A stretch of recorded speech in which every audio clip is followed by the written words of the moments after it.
Case 1 demonstrates an 84-year-old female presenting with left upper quadrant abdominal bulge, which had been present a few days after left flank incision for anterior placement of lumbar spine hardware 4 months ago.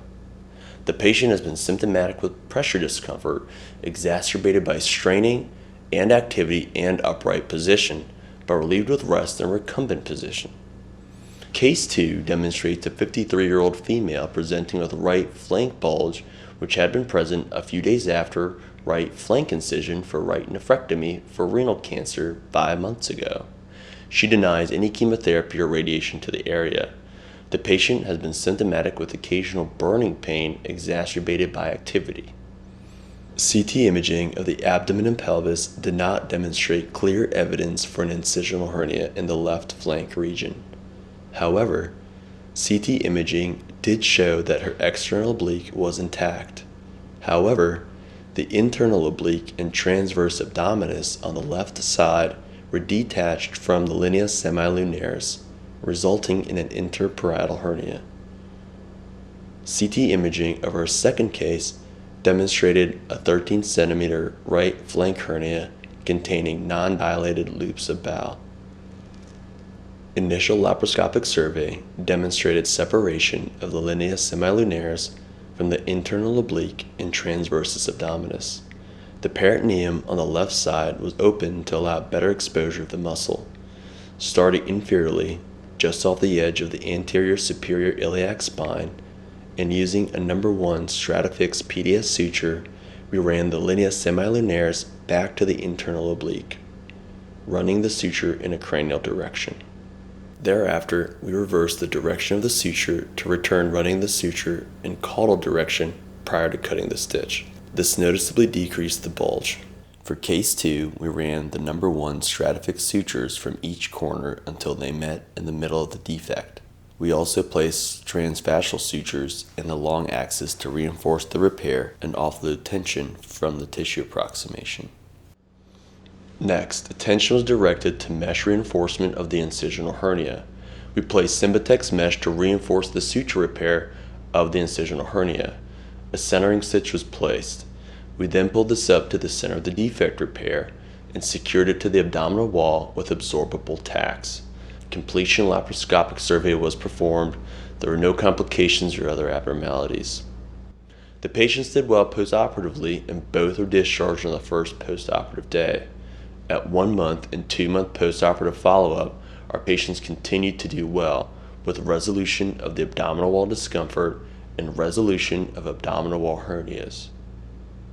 Incisional hernias remain a common complication after surgical procedures.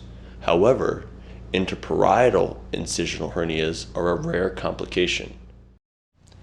Interparietal hernias are defined as protrusions of intra-abdominal contents within the layers of the abdominal wall. Incidence is estimated to be about 0.1 to 1.6% and more often seen in adult males.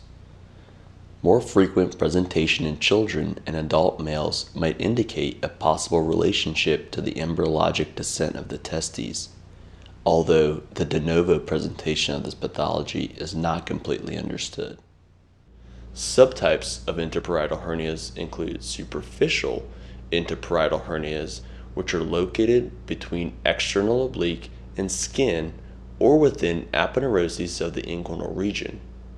Interstitial interparietal hernias are located between transversalis fascia and transversus abdominis internal oblique or external oblique. And finally, preperitoneal interparietal hernias, which are located between the peritoneum and transversalis fascia. Among interparietal hernias, the incidence of interstitial hernias is about 60%, with the remaining 2 subtypes occurring at an incidence of approximately 20% each. Our experience demonstrates the largest interparietal hernia treated entirely with laparoscopic repair.